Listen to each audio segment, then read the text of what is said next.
দুনিয়াতে অবৈধভাবে সম্পদ রুটি রুজি করে তারা কবরে চলে গেল। এরা তারা যাদেরকে কিয়ামতের ময়দানের এক পাশে আল্লাহ বরাদ্দ করে দিবে, সেই পাশে নিয়ে যাওয়ার পরে আমার রব আমার আল্লাহ ওই সম্পদকে তাদের সাপ বানিয়ে দিয়ে একটা বিষাক্ত সাপে পরিণত করা হবে। এই সাপটা থাকবে টাক এবং সাপের কপালের মধ্যে থাকবে তিলক চিহ্ন। খুবই ভয়াবহ এবং বিকট তার অর্থাৎ তার এই বিষাক্ত সবল এতই বিষাক্ত হবে, একবার দংশন করলে 40 বছর পর্যন্ত বিষের ক্রিয়া চলবে। দ্বিতীয়বার কামড় মারলে বিষের যন্ত্রণা আরও বাড়বে, তৃতীয়বার কামড় মারলে যন্ত্রণা আরও বাড়বে, চতুর্থবার কামড় মারলে যন্ত্রণা আরও বেশি হতে থাকবে। ওই বিষাক্ত সাপ তার সমস্ত শরীর থেকে বেঁচাইয়া তাকে মুখের ভিতরে কামড় মারতে থাকবে, গোশত উঠিয়ে নিয়ে চলে আসবে, আবার গোশত হবে, আবার কামড় দিবে, আবার উঠিয়ে নিয়ে আসবে। এইভাবে তার মুখের মধ্যে কামড় মারতে থাকবে। হাসরবাসী তাকায় তাকায় দেখবে তাদের এই শাস্তি। যারা দুনিয়াতে অবৈধভাবে সম্পদ রুটি রুজি করে সন্তানদের জন্য দুনিয়াতে রেখে কবরে চলে গিয়েছিল, এরা সেই ব্যক্তি কিয়ামতের ময়দানে সাপে তাদেরকে কামড়াইতে থাকবে। নবীজি বলেন আমার উম্মতেরা সেই দিনটাকে তোমরা ভয় করো। কত সময় পর্যন্ত তাদেরকে দংশন করা হবে, শাস্তি দেওয়া হবে তোমরা জানোনি? শোনো আমার উম্মতেরা, সেই দিনটা হবে বড় ভয়াবহ। সেই দিন মানব জাতির হিসাব টানা হবে, কোটি কোটি মানুষের হিসাব বুঝিয়ে দেওয়া হবে। এরপরে জিন জাতির হিসাব টানা হবে, কোটি কোটি জিনদের হিসাব টানা হবে। ট্রিলিয়ন বিলিয়ন অগণিত অসংখ্য গুণে ফেরেশতাদের হিসাব টানা হবে। এত পরিমাণে ফেরেশতা, আল্লাহু আকবার, সব ফেরেশতাদের হিসাব টেনে নিয়ে আসা হবে। ফেরেশতাদের হিসাব হয়ে যাবে, পশু পাখির হিসাব শেষ হয়ে যাবে, মানব জাতির হিসাব শেষ হবে, জিনদের হিসাব শেষ হবে। তাহলে বুঝেন কত শত বছর পার হবে। তত শত বছর বা লক্ষ বছর বা কোটি বছর ধরে ওই সমস্ত ব্যক্তিদেরকে হাসরের ময়দানের এক পাশে সাপের কামড় দিয়ে তাদেরকে শাস্তি দেওয়া হবে, যারা দুনিয়াতে অবৈধভাবে সম্পদ রুটি রুজি করে রেখে যাবে, যারা আল্লাহর পথে সম্পদগুলি ব্যয় করবে না, যাকাত না দিয়ে অর্থ সাদকা না দিয়ে যারা কবরে চলে যাবে, তাদেরকে হাসরের ময়দানের এক পাশে ওইভাবে সাপের আকৃতি বানাইয়া তাদেরকে ওইভাবে শাস্তি প্রদান করা হবে। আল্লাহ রাব্বুল আলামিন তখন বললেন তারুজুল মালাইকাতু ওয়ার রূহু ইলাইহি ফি ইয়াউমিন কানা মিকদারুহু 50 আলফা সানা। দুনিয়ার 50,000 বছর এক জায়গা করলে যত বড় হবে, হাসরের একটা দিন হবে তত বড়।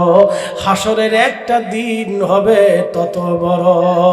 সেই দিনের হিসাব অনুযায়ী কত শত বছর পার হবে আমরা জানি না, কারণ মানুষের হিসাব হবে, জিনের হিসাব হবে, ফেরেশতাদের হিসাব হবে, পশু পাখির হিসাব হবে, তারপরে ওই দুনিয়ার সম্পদ রেখে যাওয়া ব্যক্তিদেরকে ডাকা হবে, এবার তোমরা হিসাবের জন্য আসো। ততদিনের রিমান্ড শাস্তি চলতে থাকবে, 1 সেকেন্ডের জন্য শাস্তি বন্ধ হবে না। 1 সেকেন্ডের জন্য তাদের শাস্তি বন্ধ হবে না। প্রিয় ভাই আমার, পায়ে হাত দিয়ে বলে যায়, গম খাবেন, কচু শাক দিয়ে খেয়ে যাবেন, কিন্তু হারাম খাবেন না। ডাল খেয়ে যাবেন, ভর্তা খেয়ে যাবেন, কিন্তু অন্যের সম্পদ মেরে দিয়া সন্তানের জন্য ওই জমি জমা রেখে যাবেন না, রাইখে যাবেন না। এর চাইতে বড় বুকামি পৃথিবীতে আর কিচ্ছু নাই। এর চাইতে বড় বুকামি পৃথিবীতে আর কিছু নাই। সম্পদ ভোগ করবে সন্তানে, আর আপনি বাটাম চালান খাবেন নিজে কিয়ামতের ময়দানে। অতএব এই সম্পদ সন্তানের জন্য রাখবেন না, অবৈধভাবে রুটি রুজি করবেন না, এবং যাকাত ফিতরার মাল বাড়লে আল্লাহ বেশি দিয়ে দিলে অধিক পরিমাণে যাকাত দান সদকা বাড়াইতে থাকবেন।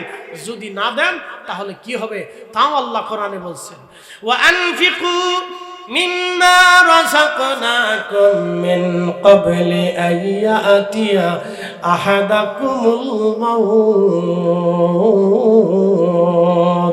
বান্দারে, তোমাকে আমি যে রিজিক দিয়েছি এই রিজিক থেকে তোমরা আমি আল্লাহর পথে ব্যয় করো, দান করতে থাকো। মিন ক্বাবলি আইয়াতি আহাদাকুমুল মাউত, তোমার মরণ আসার আগে তোমার রিজিক থেকে তুমি আল্লাহর পথে ব্যয় করো। আর যদি না দাও, কিয়ামতের ময়দানে মানুষেরা হাতের গোশত কামড়াইয়া টেনে টেনে ছিঁড়ে ফেলবে। যেখানে লাগল পাবে সেখানে কামড়াবে, যেখানে সুযোগ পাবে সেখানেই কামড়াবে। আর বলবে ফায়াকুলা রব্বি, আমার রব, লাউলা আখারতানি ইলা আজালিন করিব, আমাদেরকে আবার হায়াত দিয়ে দেন, জীবন দিয়ে দুনিয়াতে আপনি আমাদেরকে আবার পাঠিয়ে দেন। ফাসাদদাকা, বেশি বেশি করে দান করব। ওয়া আকুম মিনাস সালিহিন, আর আমরা সালেহিনদের অন্তর্ভুক্ত হয়ে যাব। নামাজির কাতারে যাব, রোজাদারের কাতারে যাব, হালাল রিজিক ওয়ালার কাতারে যাব, হাজিদের দলে চলে যাব, ওলিদের দলে চলে যাব, বুজুর্গানেদের পীর মাশায়েখদের দলে চলে যাব। আল্লাহ ডাক দেবে, ওয়ালা ইউআখিরাল্লাহু নাফসান ইযা জাআ আজালুহা।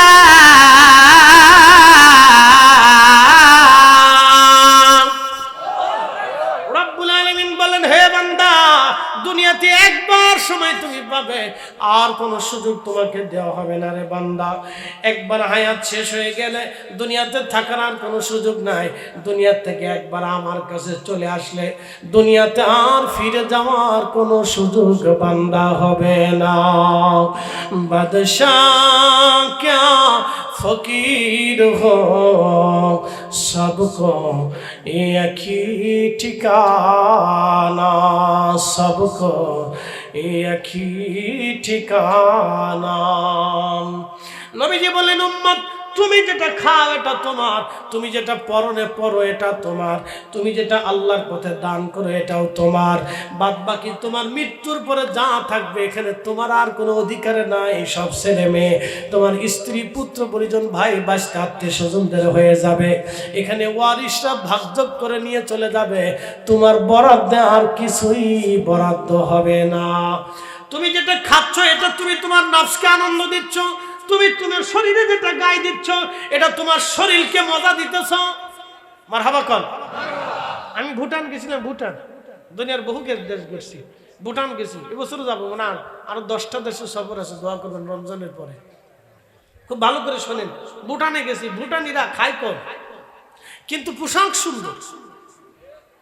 ওরা কিন্তু আমাদের থেকে ধনী না, ওরা খুব বাসস্থান, ওদের বাড়িঘর খুব পরিচ্ছন্ন, বাড়িঘর সুন্দর, ওরাও খুব পরিষ্কার পরিচ্ছন্ন থাকে, পোশাক আশাক ভালো।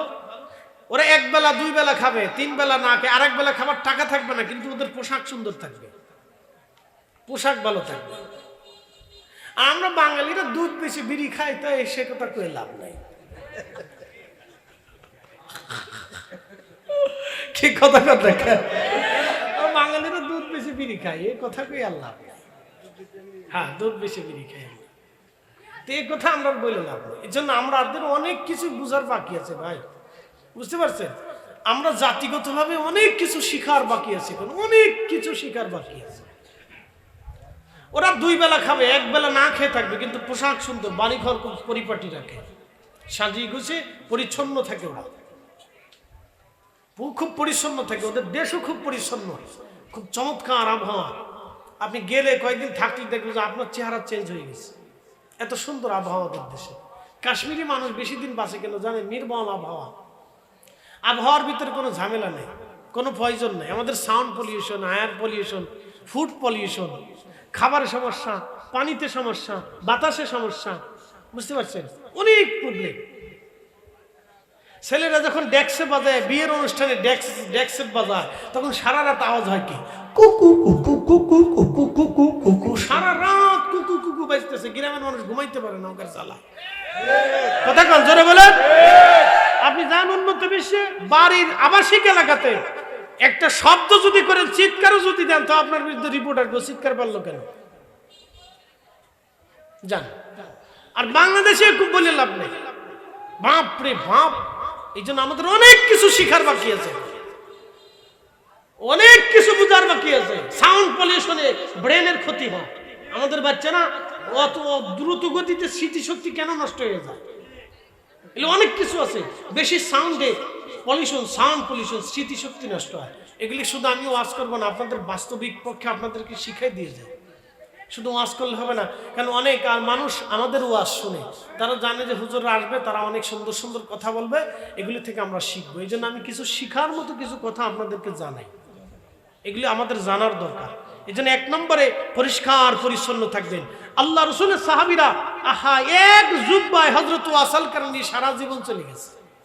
একসাথে বলবেন আল্লাহু আকবার। কয় জুব্বা? এক জুব্বায় চলে গেছে। এক জুব্বাটাই পরিষ্কার করে রাখতে। আমাদের জুব্বার কোনো অভাব নাই, এখন পোশাকের অভাব আছে, ছেলের পোশাকের অভাব নাই, প্যান্টের অভাব নাই, লুঙ্গির অভাব নাই, তারপরে হাফ প্যান্ট পরে রাস্তা দিয়ে ঘুরে। খয়রাতি ও হাফ প্যান্ট পরে রাস্তা দিয়ে হাঁটতেছে, লজ্জা করা উচিত। তুমি মুসলমান হয়ে হাফ প্যান্ট পরে সতর ভেঙ্গে তুমি রাস্তা দিয়ে হাঁটতেছো, তোমার কি পোশাকের অভাব আছে? কিয়ামতের ময়দানে আল্লাহ জিজ্ঞেস করবে, এ বান্দা, তোমার তো পোশাকের কমতি ছিল না, তো তুমি ফরজ তরক করে রাস্তা দিয়ে কেন হাঁটছো? জবাব দিয়ে বেহেশত চলে দাও। আল্লাহর কসম করে বলি, বান্দা সেদিন শুধু তাকিয়ে থাকবে, জবাব দিতে পারবে না, আফসোস করবে। এ যুবক, তোমাকে সতর্ক করা ভাই আমার দায়িত্ব ছিল, দায়িত্ব থেকে আমি পালন করলাম। মানা না মানা বন্ধু তোমার হাত। তুমি যে রবের সামনে দাঁড়াবা, আমি সেই রবের সামনে দাঁড়াবো। তুমি যে হাসরের মাঠে দাঁড়াবা, আমি সেই হাসরের মাঠে দাঁড়াবো। মা আমার, বোন আমার, আপনি যেই ময়দানে দাঁড়াবেন হাসরে, ঠিক একই ময়দানে আমরাও দাঁড়াবো, একই মাঠে দাঁড়াবো। প্রেসিডেন্টও যেই মাঠে দাঁড়াবে, সেই দিন ভিখারিও সেই মাঠে দাঁড়াবে। সেই দিন ভিখারি আল্লাহর আদালতে পেশ করবে, রাব্বি, আমি ভিক্ষা করতাম, আমার জন্য রাষ্ট্রের বরাদ্দ অর্থ প্রেসিডেন্ট চুরি করে খাইছে, বিচার চাই। মন্ত্রী চুরি করে খেয়েছে, বিচার চাই। এমপি চুরি করে খেয়েছে, বিচার চাই। চেয়ারম্যান চুরি করে খেয়েছে, বিচার চাই।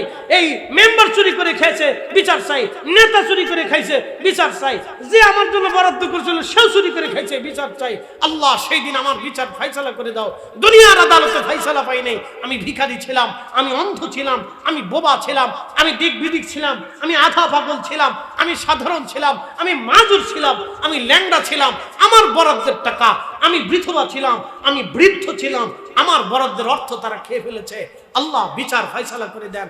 সেই দিন কোটি কোটি মানুষের মামলা তাদের উপর চাপ দেবে।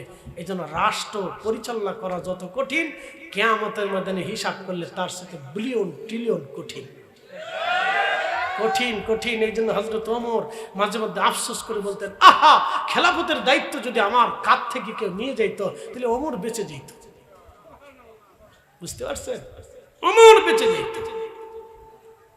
অনেক কঠিন। এই ওয়াজ কাকে শোনাবো ভাই? এই ওয়াজ শোনার দরকার ছিল সচিবালয় থেকে একবারে বাংলাদেশ সংসদ ভবনে সবাই এই ওয়াজ শোনার দরকার। বাংলাদেশের রাষ্ট্রীয়ভাবে বাধ্যতামূলক করার দরকার ছিল, এরা সবাই প্রত্যেক জুমাতে বাইতুল মুকাররম মসজিদের প্রথম কাতারে যাইয়া বসবে, খতিব সাহেবের প্রথম থেকে শেষ পর্যন্ত ওয়াজ শুনবে, আর খতিব সাহেব প্রত্যেক জুমাতে শাল্টিং মারতে থাকবে।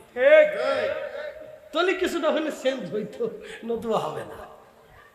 কারণ এরা ওয়াজ শোনে না, যায় মসজিদে সবার পরে আসে, সবার আগে আমার মিটিং আছে, এটা আছে, সেটা আছে, আমার কাজ আছে, আমি চলে যাচ্ছি, আমার কাজ সাময়িক। কারণ কাজ আছে, আমি চলে যাচ্ছি সাময়িক। অনেক কাজ তার, কিন্তু দোয়া করার সুযোগ পেল না। অনেক কাজ তার, কিন্তু খতিব সাহেবের একটু বয়ান শোনার সুযোগ পেল না। কত কাজ তার, কিন্তু মৃত্যু যখন আসবে তার কবরের পাশে কোন নেতা কর্মী যাবেই না। কি আসতে কোন কেন যায় না, যায় না, না একটু দোয়ার জন্য যায় না। আরে ওনার কাছ থেকে গম চিন এটা বরাদ্দ পাইছিলাম, ওনার জন্য একটু দোয়া করে আসে, যায় না। এই দোয়া এই মাদ্রাসার ছেলেরাই করে, এই দোয়া আমরা আলেমরাই করি, এই দোয়া এই গরিব ভিখারি এই মধ্যবিত্ত সাধারণ মানুষে আমরাই করি। কি কথা কন না? আমরাই করি। তাহলে আমরা কি দুনিয়াতে থাকবো না আল্লাহর কাছে চলে যাব? তো চলে যেতে হলে আপনাকে মাহফিলে বসতে হবে। কথা ঠিক আছে কিনা? যেহেতু চলে যাবেনি, থাকার কোনো সুযোগ নেই, সেহেতু আপনাকে মাহফিলে আসতেই হবে। যেহেতু আপনি আখিরাতে আল্লাহর কাছে চলে যাবেনি, সেহেতু আপনার দুনিয়াতে থাকার কোনো সুযোগ নেই, তো সেহেতু আপনাকে এখানে আসাটাই বুদ্ধিমানের কাজ। বুদ্ধিমানরা এখানে আসবে এবং বসবে। আল্লাহ সকলকে তৌফিক দিক। সকলে দোয়া করে বলেন আমিন। প্রিয় উপস্থিতি, আমি বলছিলাম যে আগামী মুহূর্তটা মানুষের জন্য কি আছে আমরা কেউ জানি না। কোথায় খাবেন সেটাও আপনি জানেন না, কোথায় আপনি মারা যাবেন আপনি সেটাও জানেন না। আমাদের জিন্দেগিটা একটা অনিশ্চিত। আপনি আজকে রাত্রে বেঁচে থাকবেন কোনো গ্যারান্টি আছে? কোনো গ্যারান্টি নাই যে আপনি আজকের রাত্রে বেঁচে থাকবেন। তো যেহেতু গ্যারান্টি নাই, সেহেতু এই দুনিয়া পাইয়া অহংকার করার কিচ্ছু নেই। এই দুনিয়া পাইয়া অহংকার করার কিচ্ছু নেই। মনে রাখবেন, আমরা আল্লাহর রহমতের ইচ্ছার উপরে পরিচালিত হই, আল্লাহর সন্তুষ্টির উপরে পরিচালিত হই। পৃথিবীতে মানুষ যে পরিমাণে অন্যায় করে, গুনাহ করে, যদি আল্লাহর রসুল দোয়া না করতেন যে আল্লাহ বিগত জাতির মতো, নূহ আলাইহিস সালামের জাতির মতো তুমি সমূলে মহাপ্লাবন দিয়ে, ভূমিকম্প দিয়ে, সাইক্লোন দিয়ে, ভূমিধস দিয়ে, আর তুমি অগ্নিপাত করে, আকাশ থেকে পাথর নিক্ষেপ করে তুমি আমার উম্মতকে ধ্বংস করে দিও না। মানুষ যে অপরাধ করে, সে অপরাধ যদি আপনি দেখতেন তাহলে আকাশ থেকে পাথর আসার কথা। একটা কথা মনে রাখবেন, বলেন তো পতিতা মহিলা দেহ বিক্রি করে কিসের জন্য? নিজের শারীরিক মানসিক চাহিদা পূরণ করার জন্য না অর্থের জন্য? ভালো করে বুঝেন। পতিতা নারী যিনি অন্য পুরুষের কাছে নিজের দেহকে বিক্রি করতেছে টাকার বিনিময়ে, সে কিন্তু নিজের শারীরিক চাহিদা বা যৌন ক্ষুধা নিবারণের জন্য কিন্তু দেহ বিক্রি করে না, সে দেহ বিক্রি করছে অর্থের জন্য। কথা ঠিক আছে না? আচ্ছা বলেন, এই অর্থটা তার জন্য হালাল না হারাম? একসাথে বলতে হবে, হালাল না হারাম? ঠিক একই রকম আমাদের দেশে শিশুদের খাবারের ভিতরে ভেজাল দিয়ে, আপনি যদি দেখেন যে আইসক্রিম বানায় কি দিয়ে, এটা যদি দেখতেন, জীবনেও বাচ্চারা কোনোদিন আইসক্রিম খাওয়াইতেন না। আইসক্রিম যে কি দিয়ে বানায়, টমেটো সস, আপনারা সিঙ্গারার ভিতরে, পুরীর ভিতরে, তারপরে আরো কি কি আছে এর ভিতরে যে টমেটো সস খান, এটা কি দিয়ে বানায় যদি দেখতেন তা আপনি জীবন এটা খাইতেন না। মাঝে মধ্যে ভোক্তা অধিদপ্তরে দেখবেন, ভোক্তা অধিকার না অধিদপ্তর আছে, ওদের পেজ আমি মাঝে মধ্যে দেখি যে খাবার কি দিয়ে বানায়, কি দিয়ে খাবার বানায়, প্রসাদিনী তৈরি করে। শিশুদের খাবার, শিশুদের ছোট ছোট জুস বানানো হয়, আহা, এটা একবারে কেমিক্যাল দিয়ে তৈরি করা হয়, যা খাইলে ছোট্ট কাল থেকে একটা বাচ্চার ব্লাড ধীরে ধীরে ধীরে ধীরে ক্যান্সারের রূপ নেবে। আমার দিকে তাকান, প্রতিটা নারী টাকার বিনিময়ে দেহ বিক্রি করে, আর এরাও টাকার জন্য মানুষকে বিষ খাওয়ায়। তাহলে এই প্রতিটা নারী আর এদের ভিতরে কোনো পার্থক্য হতে পারে না। কথা বলেন ঠিক না? কোনো তফাৎ নেই, কোনো তফাৎ নেই। প্রতিটা নারী দেহ বিক্রি করে টাকার জন্য, আর ওরা মানুষের খাবারে বিষ মিশা টাকার জন্য। কি কথা ঠিক আছে কিনা? প্রতিটা নারী পুরুষের চরিত্র নষ্ট করে, আর এরা জীবন্ত মানুষকে হত্যা করে। কথা বলেন ঠিক কিনা? আপনি ভালো করে বুঝে যান, দুটোটাই সমানভাবে অপরাধী। অথচ প্রতিটা নারীর দিকে তাকাইলে আমার সমাজ মানে না, আর এই অসাধু ব্যবসায়ীদের দিকে তাকাইলে হে বিরাট বড় ব্যবসায়িক, দানবীর, এটা সেটা ছাতা কত কিছু। আর ইস, শয়তানে মাঝে মধ্যে হাসে, কয় বাপ আমি আর শয়তান কি কাজ করলাম, তুই আমার সাথে বড় শয়তান, তুই আমার সাথে বড় সিটার। এদের ভিতর কিছু আছে আমার নামাজও পড়ে, জুমার নামাজও আসে। কি আসতে কোন কেন? এদের ভিতরে আবার কিছু আছে হজও করে, আছে না নি? হজ কি গরিব মানুষে হজ করে? হজ তো পয়সা আদায় করে। এর ভিতরে কিছু হাজি আছে, তো আরাফাতের মাঠে হাজি উপস্থিত হয়। তো আরাফাতের মাঠে যখন হাজি দোয়া করে, তখন আল্লাহ তার দোয়া কবুল করে, কিন্তু সবারটা কবুল করে না। আরাফাতের ময়দানে হাজি যখন উপস্থিত হয়, সব হাজিদের গুনাহ আল্লাহ মাফ করে দেয়, কিন্তু কিছু হাজির গুনাহ আল্লাহ মাফ করে না। যারা হকুল ইবাদ, বান্দার হক নষ্ট করে, মা বাবার হক যারা নষ্ট করে, সন্তানের হক যারা নষ্ট করে, স্ত্রীর হক যারা নষ্ট করে, এবং স্বামীর হক যারা নষ্ট করে, এতিমের হক যারা নষ্ট করে, প্রতিবেশীর হক যারা নষ্ট করে, এদের গুনাহ আল্লাহ আরাফাতের ময়দানেও মাফ করে না।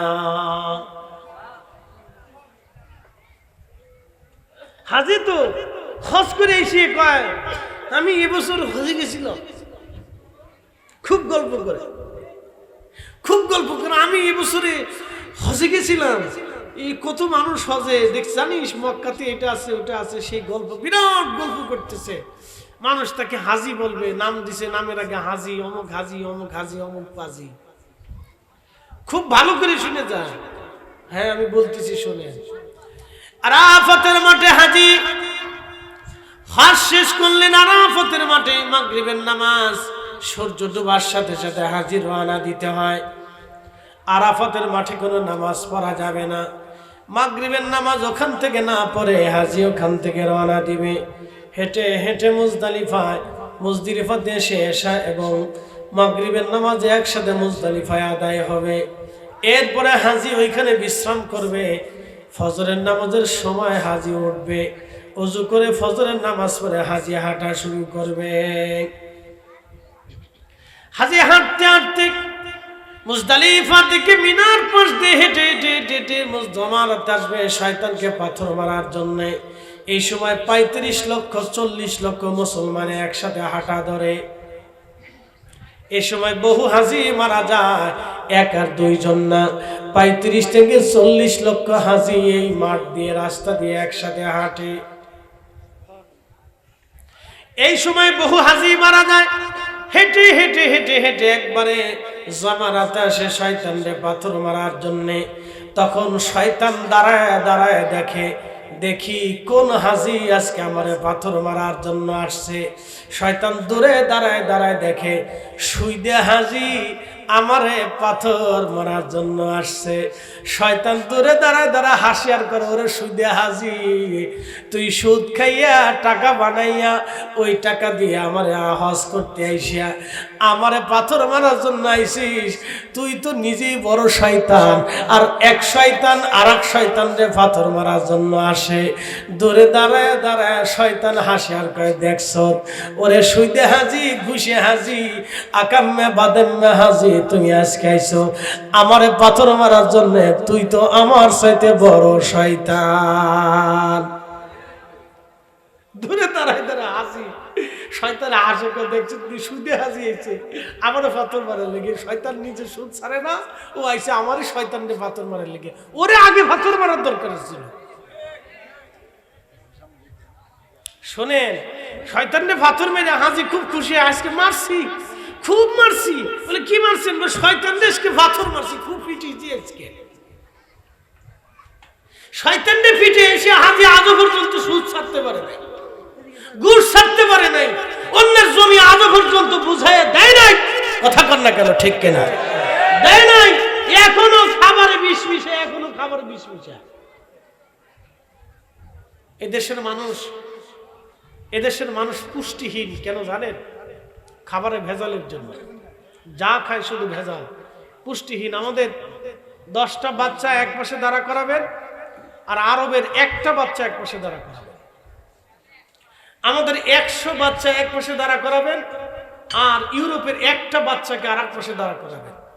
100 বাচ্চার ভিতর ইউরোপের একটা বাচ্চা আপনি দেখে চিনতে পারবেন এটি ইউরোপিয়ান। ওর স্বাস্থ্য, চেহারা, অ্যাটিটিউড, মনোভাব, ব্রেন, মেধা দেখলেই বুঝতে পারবেন ও কত বড় মেধাবী।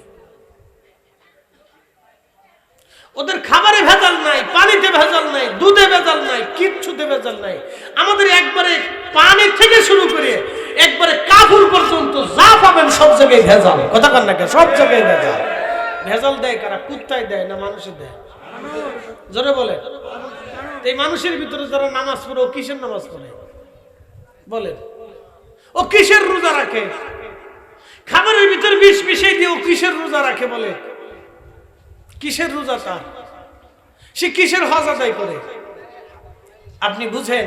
এই জন্য মাঝে মধ্যে আমরা বলি, ইসলাম যদি দেখতে হয় তো ইউরোপে দেখেন। ইসলামে কালেমা নাই, ইউরোপে কালেমা নাই কিন্তু ইসলাম আছে। বাংলাদেশে কালেমা আছে কিন্তু ইসলাম নাই। বলে ইসলাম যদি থাকতো তাহলে আমার দেশের মানুষ সুদ দিয়ে, ঘুষে, আকাম্মে, বাদাম্মে, খুন খারাপি, রাহাজানি, ধর্ষণ। আমিয়া ইউরোপের একটা নারী রাত 2টা 3টা পর্যন্ত রাস্তা দিয়ে হাঁটে, একটা ছেলে জিজ্ঞাসাও করবে না, গায়ে টাচও করবে না।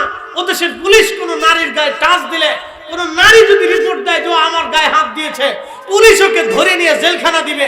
প্রেসিডেন্ট ফোন দিলেও ছাড়বে না, প্রধানমন্ত্রী ফোন দিলেও ছাড়বে না, পুলিশ প্রধানও যদি তার পক্ষে ফোন দেয় তাও পুলিশ তাকে ছাড়বে না। বলে নারী অভিযোগ করেছে।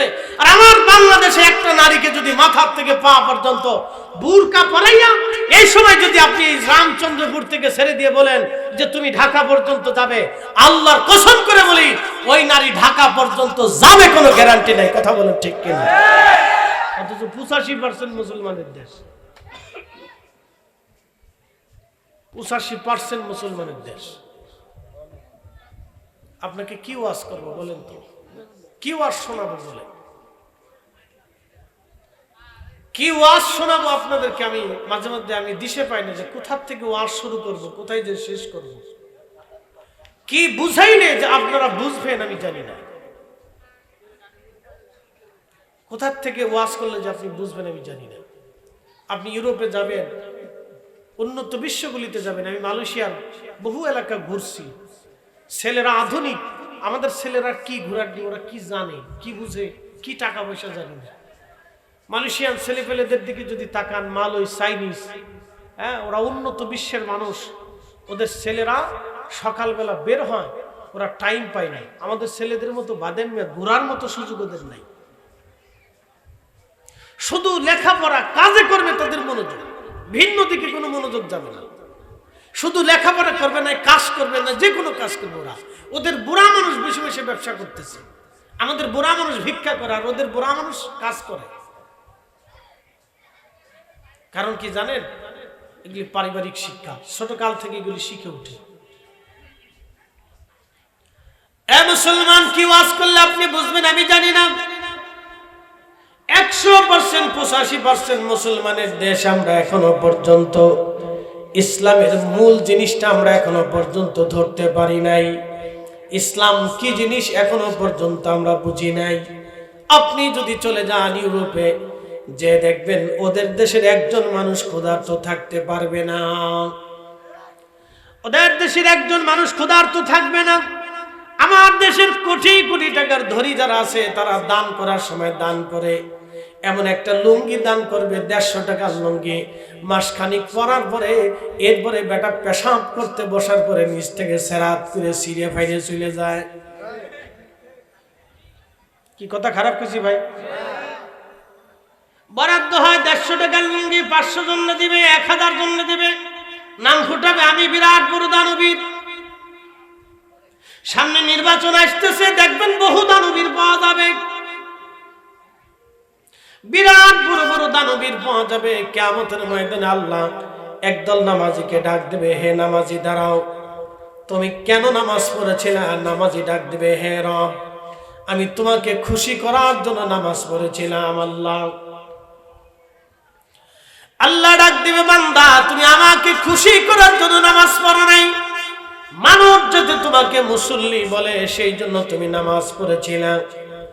মানুষ তোমাকে দুনিয়াতে মুসল্লি বলেছিল। আমাদের দেশে দেখবেন কিছু নামাজি আছে যারা সামাজিক নামাজ পড়ে। সামাজিক নামাজ বলে, সামাজিক নামাজ কি? সমাজে বিচার সালিশে বসলো, চিন্তা করলো জোহরের আজান পড়েছে, নামাজে যদি না যায় তো মানুষ কি মনে করবে? সে মানুষের চিন্তায় নামাজে এসেছে, সে নিজের আখিরাতের চিন্তায় নামাজে দাঁড়ায় নাই। কথা কর ঠিক কিনা? কালকে কি বার? শুক্রবারে কি নামাজ আছে? জুমা। দেখবেন বতরে নামাজের অভাব নেই। বতরে নামাজ বুঝেন? সিজনওয়ারি নামাজ, শুধু জুমার নামাজ পড়ে, এছাড়া আর কোনো নামাজ নেই। আমি নাম দিছি বতরে নামাজ, খালি জুমা পড়বে। খুব সুন্দর করে সাইজে গুজে শার্ট মাঠ পাঞ্জাবি ফুঞ্জাবি গাইতে মনে হয় যে বিরাট বড় বুজুর্গ আলাইহিস সালাতু ওয়াস সালাম।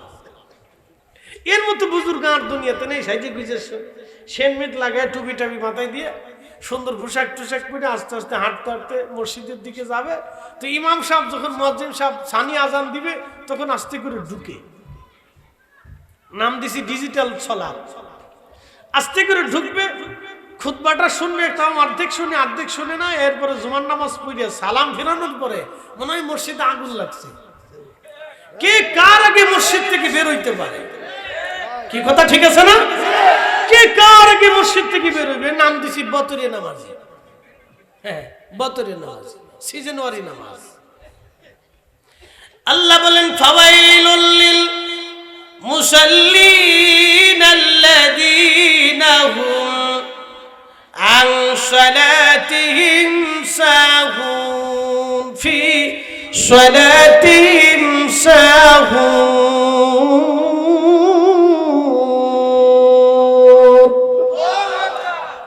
ফাওয়াইলুল লিল মুসাল্লিন আল্লাযীনা হুম عن صلاتهم ساهون।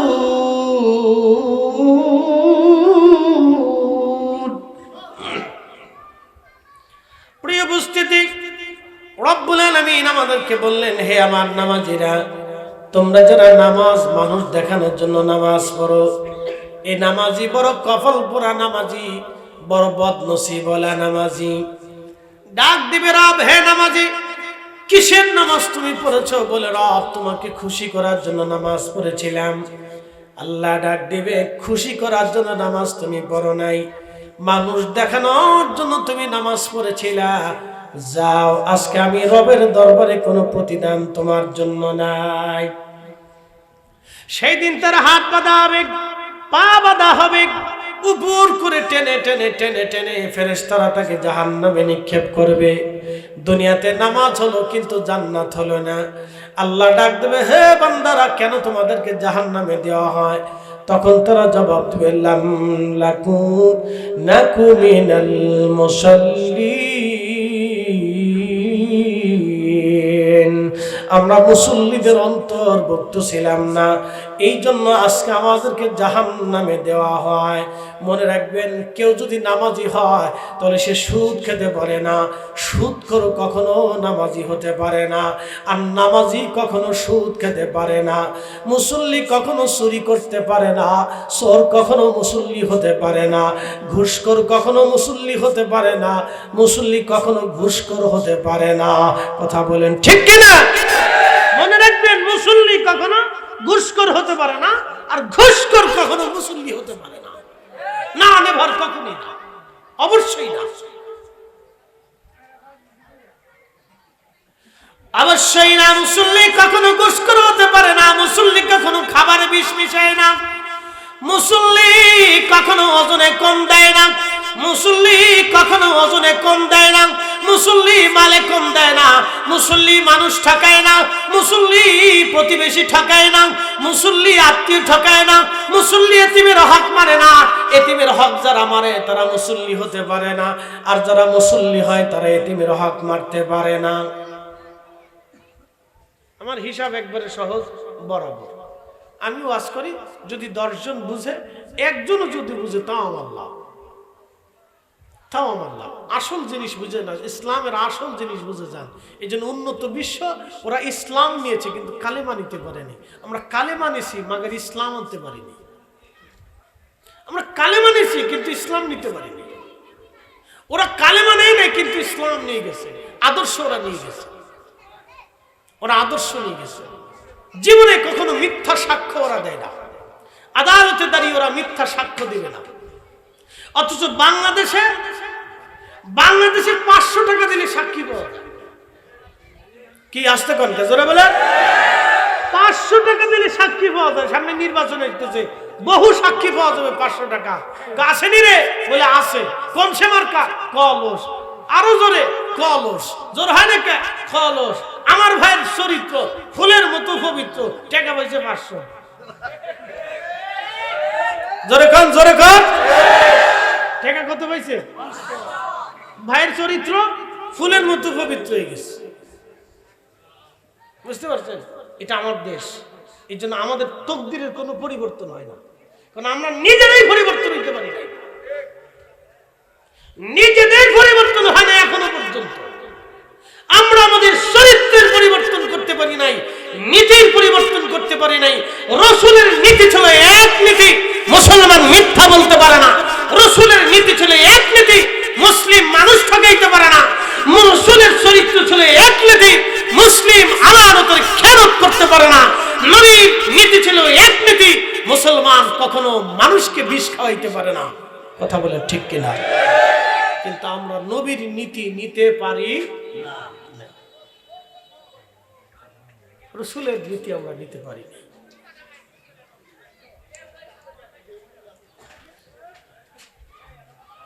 আমরা কথা না বলি ভাই, রাস্তায় যারা আছি তারা ভিতরে চলে আসি, একটু দূরে শুয়ে পড়ি। আল্লাহুম্মা সাল্লি আলা সাইয়্যিদিনা যারা রাস্তায় আসি ভিতরে আসি ভাই, ভিতরে চলে আসি।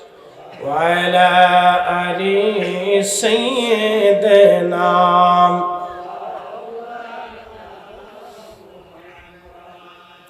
বন্ধু আমার খুব মনোযোগের সাথে শুনবেন, কিয়ামতের ময়দানে আল্লাহ দানবীরকে ডাক দেবে, হে দানবীর তুমি দুনিয়াতে কেন দান করেছিলে? দানবীর বলবে, রব্বুল আলামিন তোমাকে খুশি করার জন্য দান করেছিলাম। আল্লাহ ডাক দিবে, বান্দারে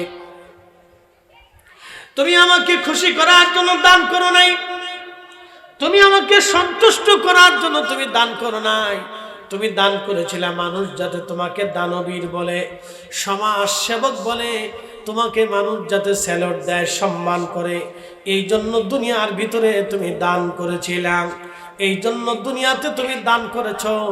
হে দানবীর, দুনিয়াতে মানুষ তোমাকে দানবীর বলেছিল, সমাজ সেবক বলেছিল, দুনিয়াতে মানুষ তোমাকে স্যালুট দিয়েছিল। আজকে আখিরাতের ময়দানে আমার কাছে তুমি কিছুই পাবা না, তুমি চলে যাও, আজকে জাহান্নামে চলে যাও। আল্লাহর নবী বলবেন সে ভুরি ভুরি দান করবে, কিন্তু কিয়ামতের ময়দানে কোনো বিনিময় পাবে না, কোনো বিনিময় পাবে না, সে কাঁদতে কাঁদতে জাহান্নামে চলে যাবে।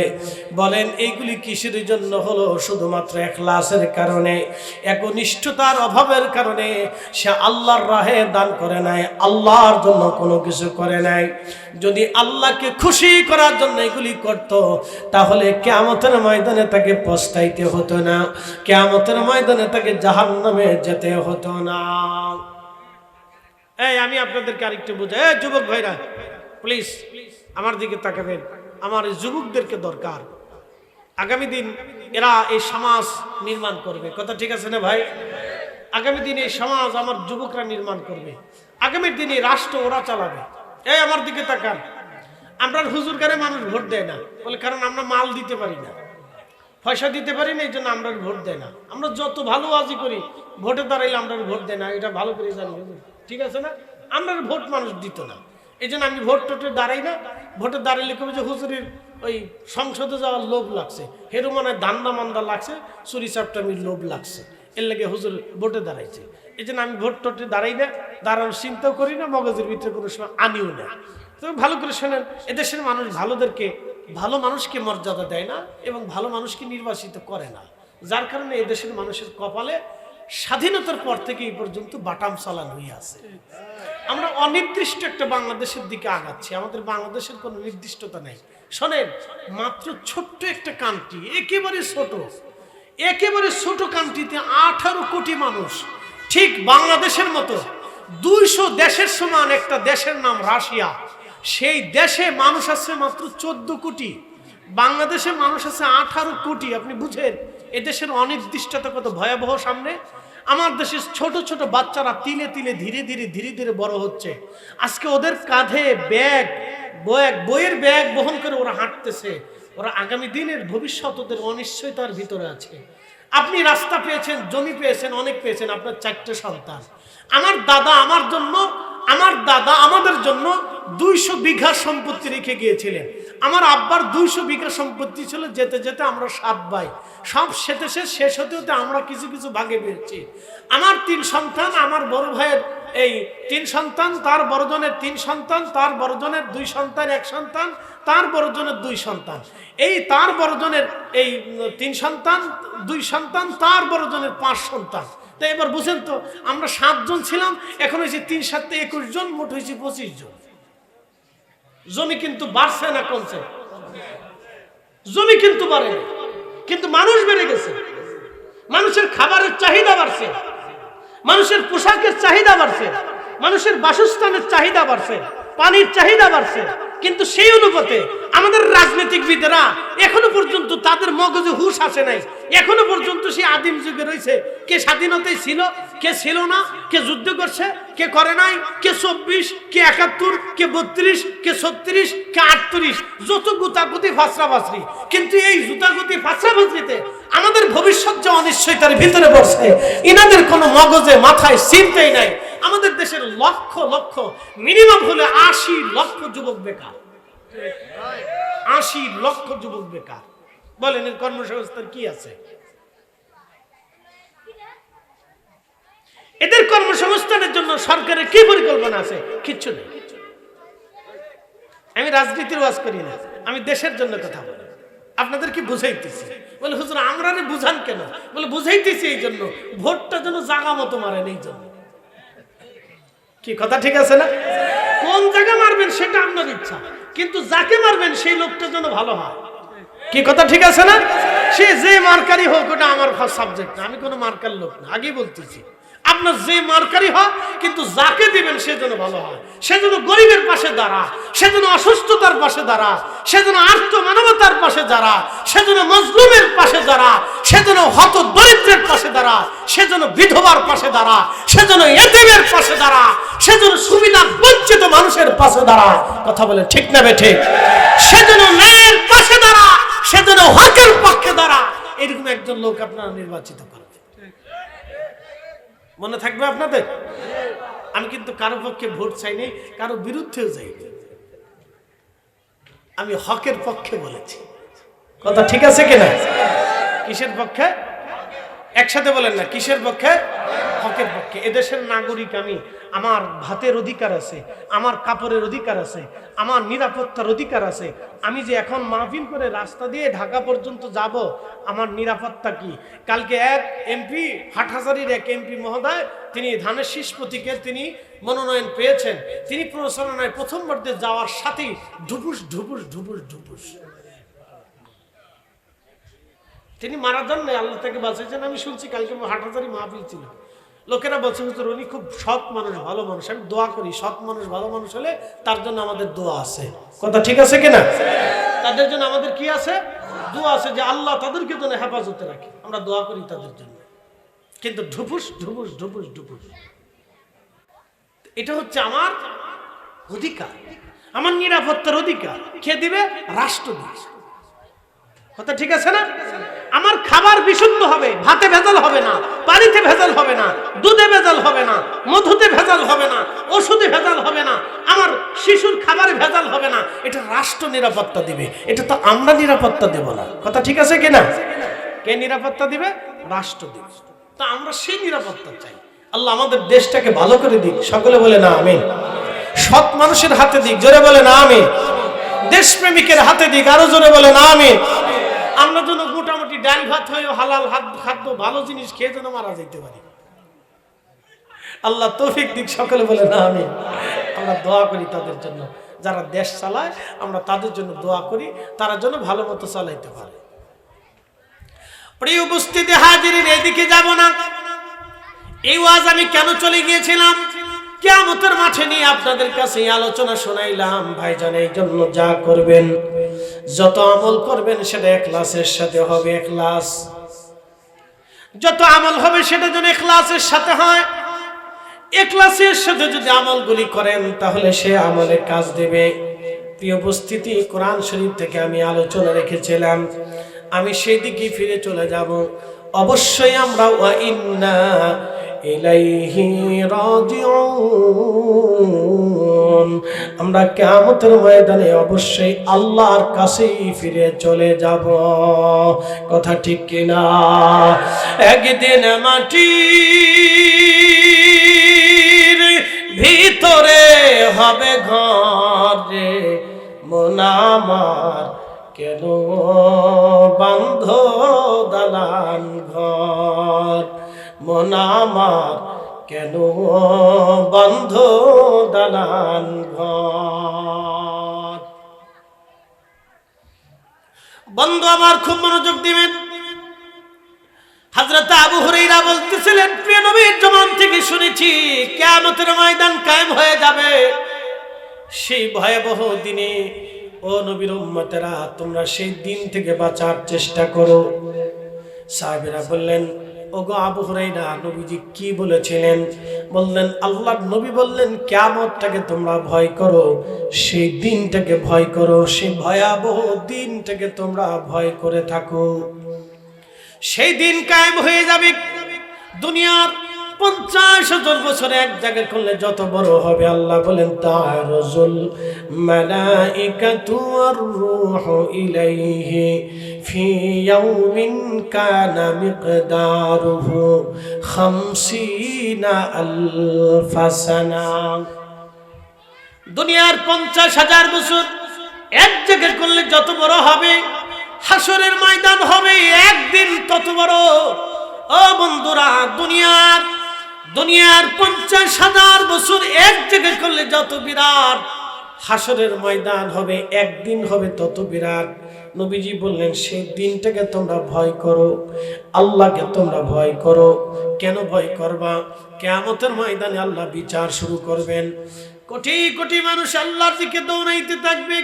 ওয়া ইদাল কুবুরু বুশিরাত আলিমাত নাফসুম মা কদ্দামাত ওয়া আখারাত। কবর উদ্বেলিত হয়ে যাবে। শ্বাস কবর থেকে মানুষ আবার পুনরায় গঠিত হয়ে আবার দৌড় শুরু করবে। শরীরে পোশাক থাকবে না। আজকে আমরা পোশাক পরে আছি, আজকে মাদ্রাসার উলামা ইকরাম জুব্বা পরে আছে, ছাত্র ছাত্রীরা তারা তাদের মাদ্রাসার লেবাস পরে আছে। আপনারা মোটামুটি নিজস্ব পোশাক পরে চলে এসেছেন, নিজস্ব পোশাক পরে চলে এসেছেন। খুব মনোযোগ দিয়ে শুনে যাবেন। নিজস্ব পোশাক পরেও আপনারা উপস্থিত হয়েছেন।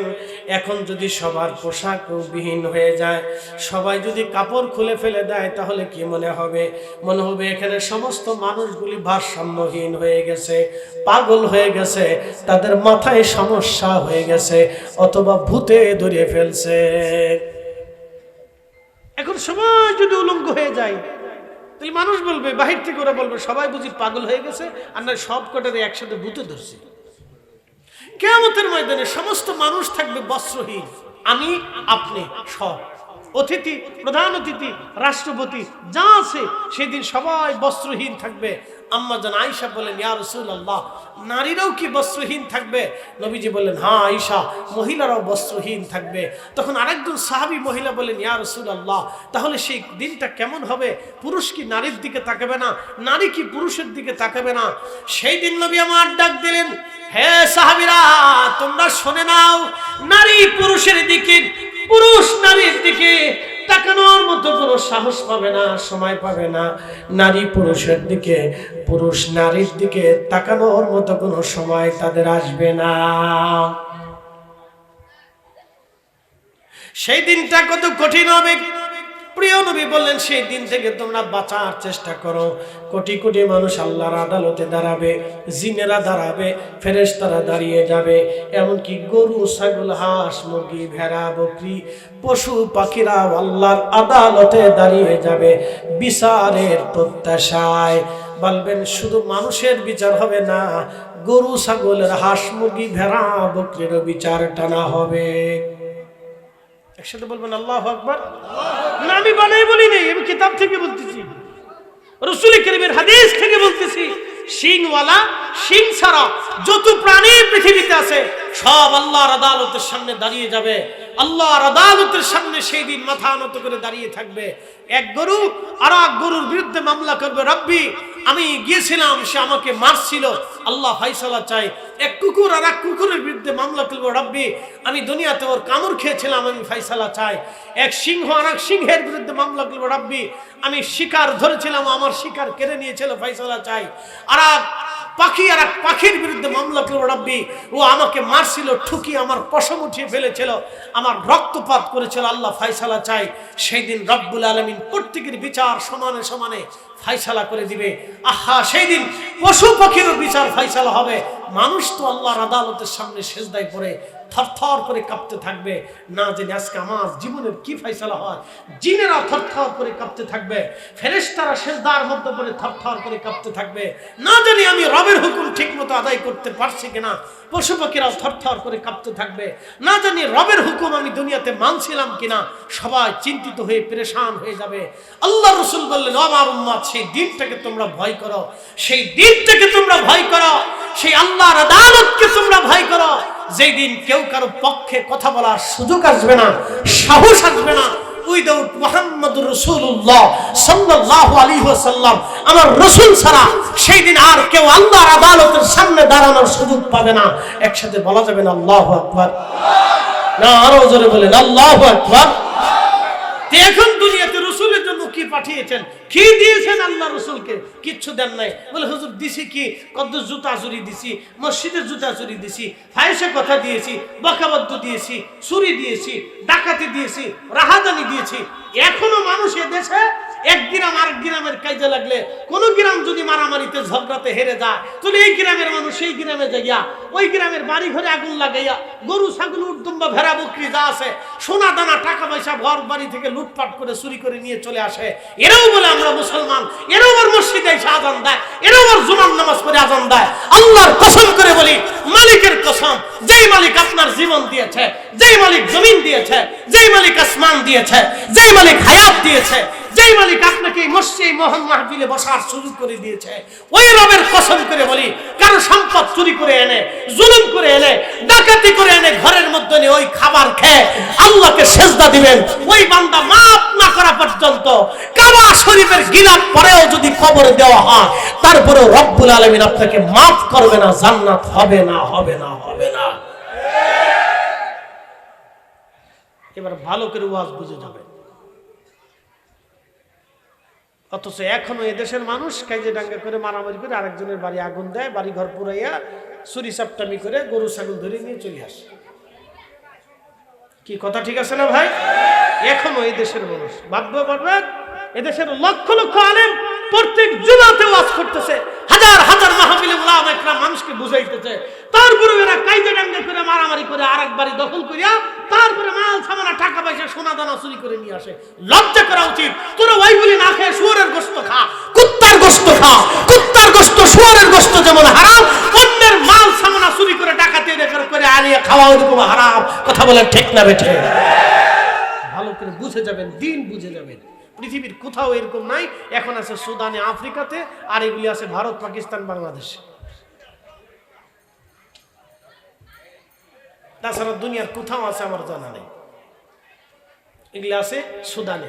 এই দেখেন, সুদানি মুসলমান এক মুসলমান আর এক মুসলমানকে গুলি করে মারতেছে, আল্লাহু আকবার। গুলি করে মারে কে? আল্লাহু আকবার, আল্লাহু আকবার, আল্লাহু আকবার।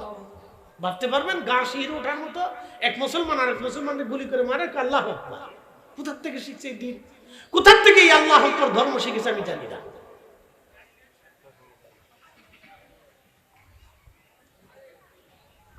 দেড় লক্ষ মুসলমান নিজেরা নিজেরা মারামারি করে মরে গেছে। ইরাকে 4 লক্ষ মুসলমান মারামারি করে নিজেরা মরে গেছে। লেবাননের প্রায় 6 লক্ষ মুসলমান নিজেরা মারামারি করে মরছে। ইয়ামানের 4 লক্ষ মুসলমান নিজেরা মারামারি করে ইয়ামানে মরে গেছে। সিরিয়াতে প্রায় 6 লক্ষ মুসলমান নিজেরা নিজেরা মারামারি করে মরে গেছে। সুদানে মরতেছে, মালিতে মরতেছে, সোমালিয়াতে মরতেছে। সারা পৃথিবীতে মুসলমান রাষ্ট্র যদি দেখেন তো 52টা 57টা রাষ্ট্র যদি থাকে তো অন্তত 10টা রাষ্ট্রের ভিতরে রানিং গৃহযুদ্ধ চলতেছে। 10টা রানিং দেশের ভিতরে গৃহযুদ্ধ চলতেছে। নিজেরা মুসলমান নিজেরা নিজেরা গুলাগুলি করে মারামারি করে খুন খারাপি করতেছে। মুসলিম আর এক মুসলমানের মাকে ধরে এনে ধর্ষণ করতেছে। মুসলিম আর এক মুসলমানের বোনকে ধরে এনে ধর্ষণ করতেছে। গা শিরে ওঠার মতো বক্তব্য। আপনি ভাবতে পারবেন কতটা অমানবিক। রাসূলের আদর্শ থেকে মুসলমান কতটা ছিটকে চলে গেলে একজন কাফের পর্যন্ত ইউরোপিয়ান খ্রিস্টানরা জাহাজ ভরে ভরে 70টা জাহাজ ভরে খাবার নিয়ে তারা সুদূর ইউরোপ থেকে সাগর পাড়ি দিয়ে তারা গাজার প্রান্তর পর্যন্ত এসে পৌঁছাইছে। ইসরায়েলি সেনাদের বুলেটের সামনে বুক পেতে দিয়ে তারা গাজার মুসলমানদের জন্য খ্রিস্টানরা খাবার নিয়ে এসেছে। আমরা মুসলমানরা কি করেছি? কি কথা কন না কেন? কি করেছি আমরা, কি করেছি দাদা? কিচ্ছু করতে পারি না। বুঝেন আমরা রসুলের আদর্শ থেকে কত দূরে চলে গেছি, কত দূরে আমরা ছিটকে পড়ে চলে গেছি, তার হিসাব নাই। আল্লাহ রসুল বলেন তোমরা আখিরাতকে ভয় করো, আল্লাহর আদালতে তোমাদেরকে দাঁড়াইতে হবে। আপনাদের বুঝতে কি অসুবিধা হচ্ছে? আমি কি বেশি শক্ত বলে ফেললাম? আমি বুঝার জন্য শক্ত বলতেছি। ভাই আমার, আমরা মানুষ, দিন শেষে আমরা মানুষ। নবীজি বললেন আমার উম্মত লা ইউমিন, ঈমানদার হবে না, লা ইউমিন, ঈমানদার হবে না, লা ইউমিন, ঈমানদার হবে না, ঈমানদার হবে না। যদি তুমি প্রতিবেশীদেরকে কষ্ট দাও তাহলে তুমি ঈমানদার হবে না। বাংলাদেশের মানুষের আদত জানেন, অভ্যাস জানেন? এরা প্রতিবেশীদেরকে সহ্য করতে পারে না। এক প্রতিবেশী ভালো কিছু করলে ও হিংসা করে যে ওরে কিভাবে নামানো যায়, ওর একটা মামলায় ঢুকানো যায়, ভেজালে বাড়ানো যায়, ঝগড়া জঞ্জাল করা যায়, এই চিন্তা খালি মগজের ভিতরে থাকে। কি কথা ঠিক আছে না ভাই? এই চেতনা মানুষের মগজে কাজ করে। এই জন্য আমাদের ওয়াজ পরিবর্তন করার দরকার। এগুলি বাস্তব কথা আপনাদেরকে শিখাচ্ছি। ভাই আমার, আমরা মুসলমান হতে হবে, রসুলের আদতে, নবীর আদর্শে মুসলমান হতে হবে।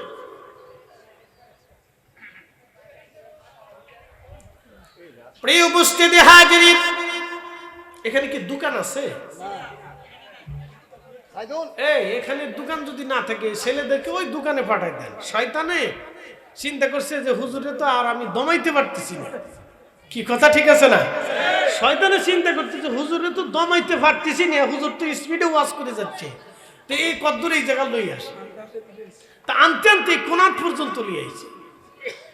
তো এই জন্য ওদেরকে ওই মেলা ফাটাই দেন। ওরা মেলার লোক, ওরা মাহফিল আইছে ভুলে, ওরা মেলার লোক, ওরা ভুলে মাহফিল আইছে, ওই ভিতরে মেলাতে ঢুকাই দেন। একসাথে জোরে বলি না আল্লাহু আকবার। একটু জিকির করে লা ইলাহা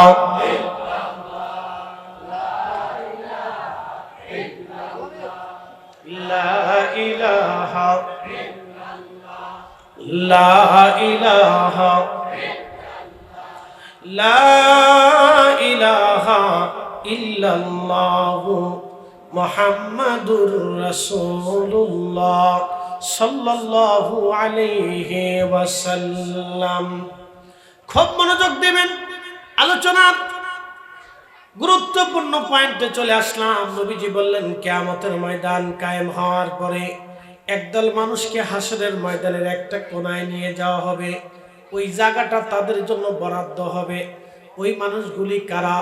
যারা দুনিয়াতে অবৈধভাবে সম্পদ উপার্জন করে এই সম্পদ রেখে কবরে চলে গেছে।